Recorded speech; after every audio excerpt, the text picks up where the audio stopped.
আজও যারা তৃণমূলে আছে তারাই বলুক না তাপস রায়ের সঙ্গে নয়নার তুলনা হয়। নিজেও একটা দুর্নীতিগ্রস্ত লোক সুদীপ ব্যানার্জি, আমার কোনো দুর্নীতির সঙ্গে কিছু যোগসাজশ নেই। আমার ভয় কি ইডি সিবিআইতে পাঠিয়েছিল আমার বাড়িতে, দলই তো পাঠিয়েছিল, তৃণমূলই তো পাঠিয়েছিল। বাংলার মুখ্যমন্ত্রী যখন মহিলা, তাহলে বাংলার মা বোনদের উপর কেন অন্যায় হবে, কেন অত্যাচার, কেন রাত 12টার সময় ডেকে পাঠানো হবে পিঠে করে দেওয়ার জন্য? কুণাল ঘোষ এখনো পর্যন্ত বলছেন যে তাপস রায়কে হারানো অত সহজ নয়। তাপস রায়কে বলেছেন দাদা ভাইয়ের সম্পর্ক, পরবর্তীতে দেখা গেলো তাপস দা দল ছাড়লেন। আমার রিটায়ারমেন্টটা বিজেপি থেকেই হবে, এটা আমি বলে দিয়েছি।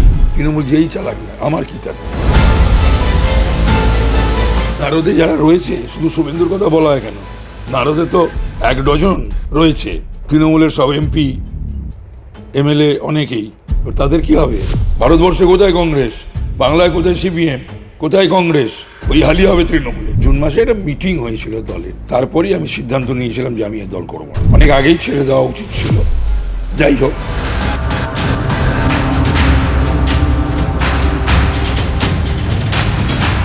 দেশ জুড়ে লোকসভা নির্বাচনে দামামা বেজেছে, তার সঙ্গেই এই রাজ্যেও রাজনৈতিক উত্তেজনা উঠেছে তুঙ্গে। তার মধ্যে যে কজন ব্যক্তিত্বের নাম বারবার আলোচনায় ঘুরে ফিরে আসছে, তার মধ্যে অন্যতম তাপস রায়। তিনিই রয়েছেন আজ আমাদের সঙ্গে। দাদা, সংবাদ প্রতিদিন ডিজিটাল আপনাকে স্বাগত। দাদা, প্রথম প্রশ্ন, আচমকা তৃণমূল ছাড়লেন কেন?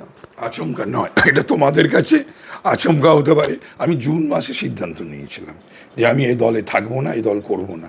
হ্যাঁ, এটাও একটা সময় চিন্তা করেছিলাম যে আমি রাজনীতিটাও আর করবো না, রাজনীতি ছেড়ে দেবো জুন মাসে। সুতরাং এটা আচমকা নয়, অনেক আগেই ছেড়ে দেওয়া উচিত ছিল। যাই হোক, সহজে একটা মোমেন্টামের দরকার লাগে, একটা সন্ধিক্ষণ, একটা সময়, এই আর কি। কি সমস্যা হচ্ছিল তৃণমূলে? মানে অনেক সমস্যা হচ্ছিল, রাজনৈতিক সমস্যা, সাংগঠনিক সমস্যা, সম্মান, এই সমস্ত কিছু ব্যাপারই ছিল।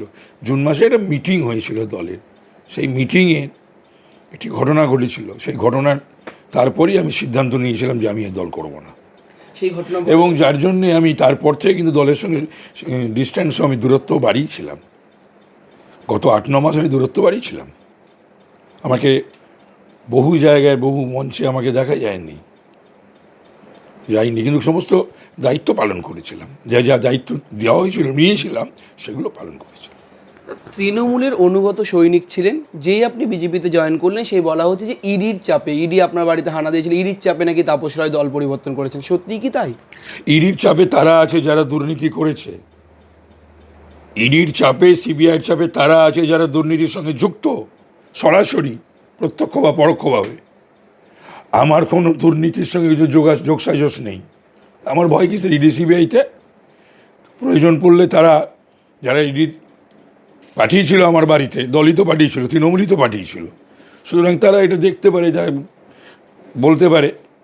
এবং আমার যদি কোনো, শুধু এই বরানগরের নিয়োগ দুর্নীতি নয়, গত 13 বছর সরকার ক্ষমতায় আছে, 13 বছরেও যদি কোনো ঘটনার সঙ্গে আমি যুক্ত থেকে থাকি, কোনো দুর্নীতির সঙ্গে, দল সেটা বলুক না, প্রকাশ করুক না।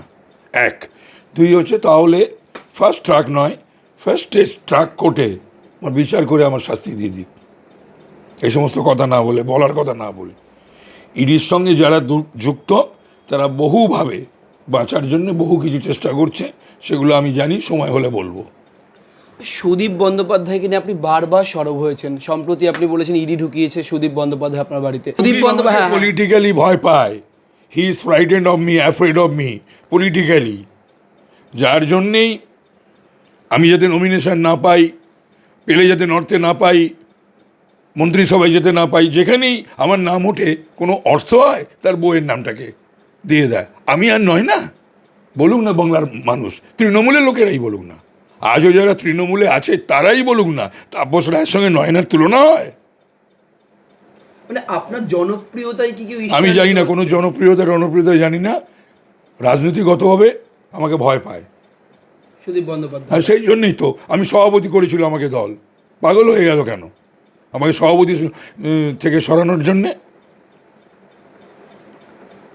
সমস্ত এরকম বহু আছে যাকে আমি সেসব নিয়ে বলতে চাই না। দুর্নীতিটা মূল ব্যাপার। নিজেও একটা দুর্নীতিগ্রস্ত লোক সুদীপ ব্যানার্জি, সেগুলো আমি মঞ্চে বলবো, ঠিক সময় মতন বলবো। আর তারপরে এই যে এত স্ক্যাম আফটার স্ক্যাম, দুর্নীতি, চাকরি বিক্রি, এগুলো সহ্য করে আর এই বিধানসভার ভেতরে বাইরে যেখানে যাচ্ছি সেখানে এইসব শুনতে হচ্ছে, ভালো লাগে নাকি? যারা এই সমস্ত দুর্নীতির সঙ্গে যুক্ত তারা শুনবে, আমরা শুনতে যাবো কেন? তাপস রায়ের একটা স্বচ্ছ ভাবমূর্তি, সেখানে দাঁড়িয়ে যে আপনিই বলছিলেন দুর্নীতির কথা, এই যে তৃণমূলের সবাই চোর, এই সন্দেশখালি, এই সমস্ত কিছু মিলেমিশে কি আপনার সত্যি মানে ওই জায়গাটা দাঁড়িয়ে বেশি খারাপ লেগেছে? কিউমুলেটিভ একটা ঘটনার জন্যে, একটা ঘটনা, দুটো ঘটনা, তিনটে ঘটনা, চারটে ঘটনা, এগুলো কিন্তু মানুষের মন তৈরি করে, কিন্তু তারপরে স্পার্কটা কখন দেয়, মোমেন্টাম, সেটা একটা নির্দিষ্ট সময় হয়। এক সন্দেশখালি, বকটুয়া, হাঁসখালি, বাংলার মা বোনেদের ওপর বাংলার মুখ্যমন্ত্রী যখন মহিলা,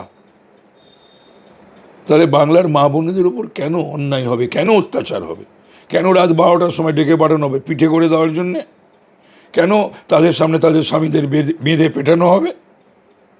তো এই সমস্ত সহ্য করা, বরদাস্ত করা যাচ্ছিল না। উত্তর কলকাতাকে বলা হয় তৃণমূলের শক্ত ঘাঁটি, সেখান থেকে আপনি লড়ছেন সুদীপ বন্দ্যোপাধ্যায়ের বিরুদ্ধে। কোনো ঘাঁটি কারোর কখনো কতটা শক্ত ঘাঁটি নয়, কোনো ঘাঁটি। পশ্চিমবাংলা তো ছিল বামেদের, সিপিএমের শক্ত ঘাঁটি, তার আগে ছিল তো কংগ্রেসের শক্ত ঘাঁটি। তাহলে পরে কোনো ঘাঁটি মানুষকে, ভোটারদেরকে টেকেন ফর গ্রান্টেড, এটা যেন কেউ না ভাবে, হয় নাকি? ভারতবর্ষে কোথায় কংগ্রেস, বাংলায় কোথায় সিপিএম, কোথায় কংগ্রেস? ওই হালই হবে তৃণমূলের। বলা হচ্ছে উত্তর কলকাতায় আপনি দাঁড়ানোর ফলে বহু তৃণমূলের কর্মী, বহু পুরনো কর্মী, তারা আপনার সঙ্গে প্রকাশ্যে না হলেও আপনাকে সমর্থন করবেন। সেটা কি খানিকটা আত্মবিশ্বাসী আরও বেশি হচ্ছেন যে আপনার জয়ের জন্য? সেটা আমি বলতে পারবো না। আমি প্রার্থী, সমস্ত ভোটারের কাছে হাত জোর করে করজোরে যাব। কেন আমাকে সমর্থন করবে, কেন তৃণমূলকে নয়, কেন সুদীপ ব্যানার্জিকে নয়, সেগুলো তুলে ধরবো। মানুষ যেটা বিচার করবে সেটাই হবে। তৃণমূলে একটি প্রশ্ন বারবার করে উঠছে নবীন প্রবীণ দ্বন্দ্বের কথা। আপনি প্রবীণ অংশ না নবীন অংশ, এটা অন্য কথা। দলে কি সম্মান পেতেন দাদা? মানে বলা হতো যে প্রবীণদের ঠিক করে সম্মান দেওয়া হয় না দলে, সত্যি কি সম্মান পেতেন? আমি দলে নবীনদের পক্ষে ছিলাম। আমি প্রবীণ হয়েও, আর প্রবীণও তম না, প্রবীণ বর্ষিয়ান, সেটা আমার ভাবতে বা বলতে আমার কোনো দ্বিধা হতো না, কিন্তু আমি নবীনদের পক্ষে ছিলাম। আমি এখনও নবীনদের পক্ষে। সবসময় আমি চাই ইয়াঙ্গার জেনারেশন, ইয়াং টার্ক, তাদের এগিয়ে দেওয়া উচিত, এবং সেটা দেশের জন্যে, সমাজের জন্যে, দশের জন্যে, সংগঠনের জন্যে খুব ভালো। জাতপাতের রাজনীতি, ধর্মের রাজনীতি নিয়ে আপনি বারবার সরব হয়েছেন বিভিন্ন ক্ষেত্রে, আপনি এগুলো দেখেনি ঠিক করে। এবার বিজেপি তো বলা হয় বিজেপির বিরুদ্ধে যারা হিন্দুত্ববাদের রাজনীতি করে, ধর্মের রাজনীতি করে, কীভাবে সামলাবেন দাদা? ওটা ভুল কথা। সারা ভারতবর্ষের মানুষ এই যে এবার 400-র ওপর আসন নিয়ে আসবে, 10 বছরে 15 বছরে পা দেবে মোদিজির শাসন, তাহলে সমস্ত মানুষ, গুজরাটের মানুষ, ইউপির মানুষ, বিহারের মানুষ, রাজস্থানের মানুষ, সকলে তাহলে জাতপাতের, ধর্মের রাজনীতিতে বিশ্বাসী? এগুলো সমস্ত নিজেদের অন্ধকারাচ্ছন্ন পরিবেশে রয়েছে, আলোয় বেরোতে পারছে না, ভুল বোঝাচ্ছে, বিভ্রান্তির সৃষ্টি করছে কিছু রাজনৈতিক দল এবং তাদের নেতৃবৃন্দ। তারা মানুষকে ভুল বোঝাচ্ছে। আপনি তৃণমূল থেকে বিজেপিতে গিয়েছেন, আপনি সাংসদ হবেন কি না হবেন সেটা পরে নির্বাচনের ফলাফলে দেখা যাবে, কিন্তু অনেকেই দল পরিবর্তন করার পর দেখা যায় বলছেন যে বিজেপিতে নানান রকম সমস্যায় পড়েন, আবার দল ছাড়তে চান। আপনার কি মনে হয় আপনি বর্ষিয়ান রাজনীতিক, বহুদিন ধরে আমার রিটায়ারমেন্টটা বিজেপি থেকেই হবে, এটা আমি বলে দিয়েছি। যারা বলছে তারা কোন দলের আমি জানি না, তারা কত স্বস্তিতে আছে, আনন্দে আছে আমার জানা নেই। তারাও বড় দুঃখে আছে, যন্ত্রণায় আছে। আমাকে তো ফোন টোন করে, বলে, আমি জানি। কুণাল ঘোষের প্রসঙ্গ উঠছে। কুণাল ঘোষ একটা সময় বলেছিলেন, দলের বিরুদ্ধে মুখ খুলেছেন, সুদীপ বন্দ্যোপাধ্যায়ের বিরুদ্ধে তিনি সরব হয়েছেন। তাপস রায়কে বলেছেন দাদা ভাইয়ের সম্পর্ক, পরবর্তীতে দেখা গেলো তাপসদা দল ছাড়লেন। কুণাল ঘোষ এখনও পর্যন্ত বলছেন যে তাপস রায়কে হারানো অত সহজ নয়, মানে তার মানে খুব কঠিন একটা লড়াই। কি বলবেন, মানে কুণাল ঘোষ সম্পর্কে কি বলবেন আপনি? কিছু বলার নেই। একটা ঘটনা, দীর্ঘদিন রাজনীতি করার সুবাদে বহু মানুষের সঙ্গে বাড়তি একটা ঘনিষ্ঠতা, সম্পর্ক, সামাজিক, ব্যক্তিগত, পারিবারিক তো গড়ে উঠেছে। সেটা কেউ যদি রাখতে চায় থাকবে, না রাখতে চাইলে থাকবে না। তবে আজকাল ইদানিংকালে সংকীর্ণতাবাদী, সন্দিগ্ধ বাতিগ্রস্ত মানুষরা বেশি জায়গা করে নিয়েছে রাজনীতিতে। তাই ব্যক্তিগত ব্যাপারটা বা নিজেদের কনফিডেন্সের বড় অভাব। তাই এই কারুর সঙ্গে কারুর সম্পর্ক ভালো দেখলে তাদের একটা জ্বালা হয়, যন্ত্রণা হয়। তাহলে কি মানুষ সৌজন্য বা সামাজিক সম্পর্ক মেনটেন করবে না, রাখবে না? আমার একেবারে শেষ দুটো প্রশ্ন, ছোট ছোট প্রশ্ন। একটা হলে কি, অনেকে অভিযোগ করেন যে তৃণমূলে দুটো গোষ্ঠী, মমতা এবং অভিষেকের গোষ্ঠী। আপনি তৃণমূলের একদম প্রায় প্রথম দিক থেকে রয়েছেন, সেখানে দাঁড়িয়ে আপনার কি মনে হয় তৃণমূলটা আসলে কে চালান, মমতা বন্দ্যোপাধ্যায় না অভিষেক বন্দ্যোপাধ্যায়? আমি বলতে পারবো না, আমি জানি না। আমার তৃণমূল নিয়ে কোনো এইসব সম্বন্ধে কোনো কিছু বলার অধিকারই নেই। তৃণমূল যেই চালাক না, আমার কী তাতে? এখন আমি তৃণমূলের সঙ্গে যুক্ত নই, আমি একটা অন্য পার্টিতে বিলং করি। তৃণমূল কে চালালো না, তাতে আমার কী যায় আসে?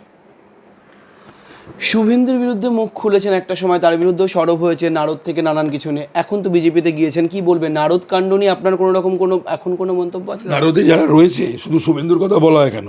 নারদে তো 1 ডজন রয়েছে, তৃণমূলের সব এমপি এমএলএ অনেকেই। তাদের কি হবে? তাদের কথা বলছে না কেন? পথ দেখাক না আগে। দেবশ্রী রায় থেকে শুরু করে একাধিক তৃণমূলের নেতা বা তৃণমূলের বিধায়ক তারা দল ছেড়েছেন, দিনের পর দিন দল থেকে তারা দূরত্ব তৈরি করেছেন। সেগুলোও কি আপনাকে বর্ষিয়ান রাজনীতি হিসেবে খানিকটা খারাপ লাগাতো, মানে খারাপ লাগতো? না, আমি সিদ্ধান্ত ভেবে চিন্তে নিয়েছি। দেবশ্রী, আমি তো সমান নই। আমি যেমন দেবশ্রীর ধারে কাছে যেতে পারবো না ওই অভিনয় প্রশ্নে, আমার রাজনীতি তো দেবশ্রী আমার ধারে কাছে আসতে পারবে না। দেবশ্রীর সঙ্গে আমার তুলনা করলে হবে? ধন্যবাদ দাদা। আমাদের সঙ্গে ছিলেন তাপস রায়। শুধু উত্তর কলকাতা নয়, বঙ্গের রাজনীতিতে তার নাম বললে যে কেউ এক ডাকে বলে দেবেন তাপস রায়। আর যাই হোক, জনসংযোগে সবার থেকেই যেন খানিকটা আলাদা।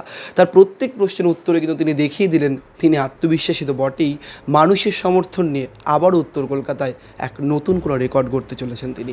ক্যামেরায় শুভজিৎ মুখোপাধ্যায়ের সঙ্গে রমেন দাস, সংবাদ প্রতিদিন .in।